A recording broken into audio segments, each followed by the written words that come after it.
Bonjour à toi, si tu regardes cette vidéo, c'est que tu as peur en fait de perdre ta liberté en te mettant en couple, tu es célibataire et tu remarques que quand tu te mets en couple, tu vas toujours vers des hommes qui vont pas réellement s'engager, qui vont pas réellement s'investir dans la relation, ou s'ils le font, à un moment donné, il y a un contexte qui va faire que ce sera moins possible. Peut-être ce sera une relation à distance, quelqu'un qui va peut-être déménager, partir là, dans les semaines à venir, dans les mois à venir. Peut-être c'est un amour impossible, quelqu'un qui t'aura pas dit, qui est peut-être en couple. Il y aura toujours un contexte qui fait que. Tu peux remarquer que de la même manière, si tu rencontres quelqu'un qui vraiment s'engage, tu te mets en posture de retrait. Et tu te mets un petit peu à l'écart, tu t'investis un peu moins, ça te rend un petit peu frileuse de véritablement t'investir. Tu vas trouver des traits de caractère qui vont te servir à te dire que c'est pas le moment de s'investir, c'est peut-être pas la bonne personne et peut-être te séparer facilement. Si on prend les rencontres que tu fais habituellement, on peut remarquer que ce sont quand même des hommes qui ne s'investissent pas globalement, où le contexte est quand même figé, bloqué, et tu te demandes, mais en fait, qu'est-ce qui peut bien se passer pour que en fait, j'aille toujours vers ce genre de relation?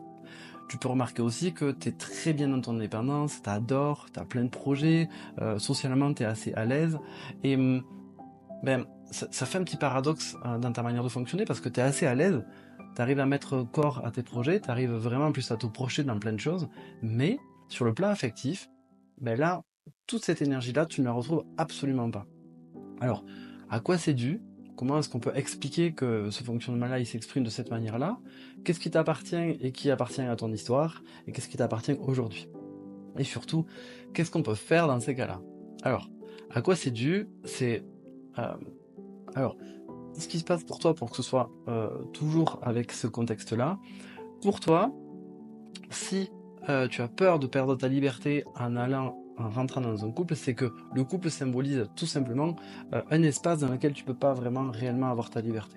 Il peut y avoir plein de raisons là-dedans. Les raisons les plus fréquentes, alors tu verras si tu te reconnais dans ces contextes-là, c'est que dans ton enfance, tu as pu constater que peut-être ta maman s'est pas réellement réalisée, qu'elle a fait en fonction de ton papa, que ton papa a pu être très mobile ou vraiment très focus sur le plan professionnel et que ta maman s'est adaptée sans cesse. T'as pas envie de vivre ça. T'as pu aussi avoir des relations toxiques, toi, dans ton histoire, ou tes parents, tu as vu que c'était une relation qui était vraiment toxique, difficile, traumatique, avec des comportements qui étaient réellement, avec une considération de la femme qui était particulièrement humiliante, rabaissante.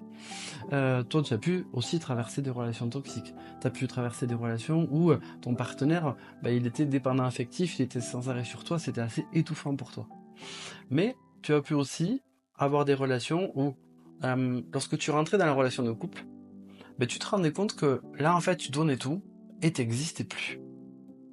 Tu vois, en fait, c'est un petit peu opposé au fait de rencontrer un dépendant affectif qui est complètement sur toi, qui t'étouffe. Mais le fait de rentrer dans la relation, il se passe quelque chose en toi qui fait que tu donnes tout pour la relation et à un moment donné, tu te retournes, les mois sont passés et toi, t'existes plus. Et peut-être ça t'est déjà arrivé où tu avais tout investi dans une relation, tellement tout que tu te dis, mais en fait, plus jamais je ferai ça. Et peut-être ton partenaire t'a quitté ou toi t'as mis fin à la relation, mais il n'empêche que c'est une relation dans laquelle tu as tout donné, tu t'es complètement oublié. Donc, tu vois, il peut y avoir plusieurs motifs, plusieurs raisons pour lesquelles, sur le plan affectif, tu arrives toi à répondre à tes besoins, mais il se passe un phénomène, et on va le voir juste après, qui fait que, dès l'instant où tu te mets en couple, la règle elle change. Quand on sort de notre enfance, en fait, nos parents, ils ont répondu à nos besoins, et c'est ça qui est intéressant, c'est que dans la manière de répondre à ces besoins-là, en fait, peut-être un des deux parents, peut-être ton papa, était beaucoup moins dans l'affect.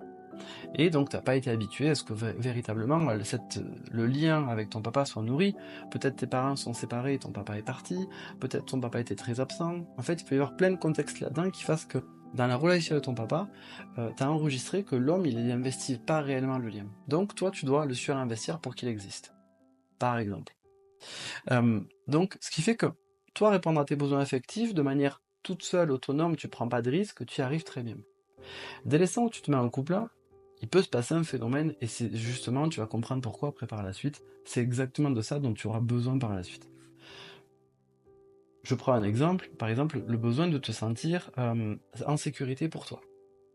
Tu vas trouver important de prendre soin de toi, et ça va te sécuriser d'être autonome là-dedans. Dès l'instant où tu vas rentrer en couple, peut-être, tu as naturellement le réflexe d'aller t'occuper aussi de ton partenaire et tu t'occupes un peu moins de toi.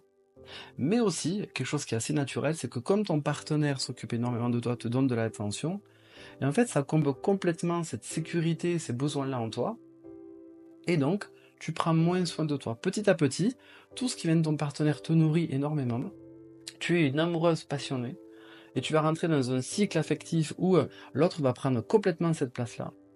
Et petit à petit, le temps faisant, tu vas devenir comme une forme de dépendance affective, mais c'est-à-dire que le couple, en fait, t'aura aspiré complètement dans tes besoins, et c'est comme si tu n'existais plus. Ça, tu l'as déjà traversé, tu sais très bien que ça se passe, mais tu n'arrives pas à fonctionner différemment. Dès l'instant où il y a une relation qui commence, en fait, toi, tu peux être passionnel, fusionnel, tu peux vraiment tout donner. Et réellement, c'est là où tu perds toi-même ta propre liberté, puisque tu ne la nourris plus. Pas besoin d'aller chercher quelqu'un qui va t'enlever la liberté. Disons que toi-même, dans ta manière de fonctionner, tu ne nourris pas ta propre liberté, ta propre autonomie dans la manière de répondre à tes besoins.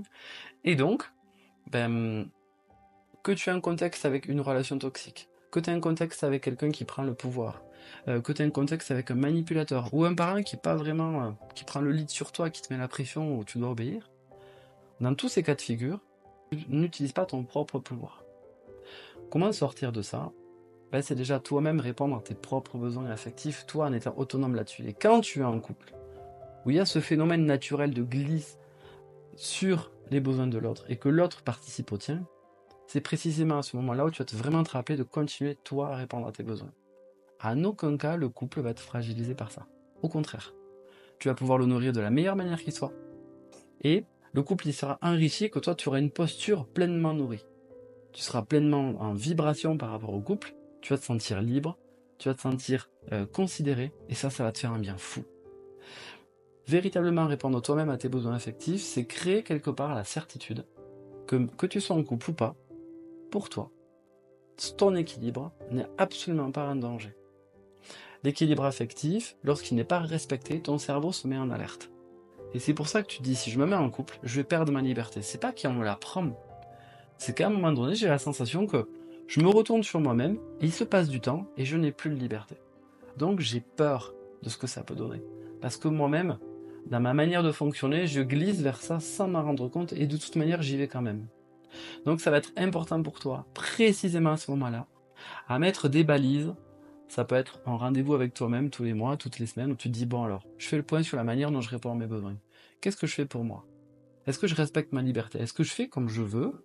Et est-ce que du coup on s'entend, lui et moi, à respecter ce qui est important pour nous et à s'aimer autour de ça, parce qu'il n'y aura aucun problème.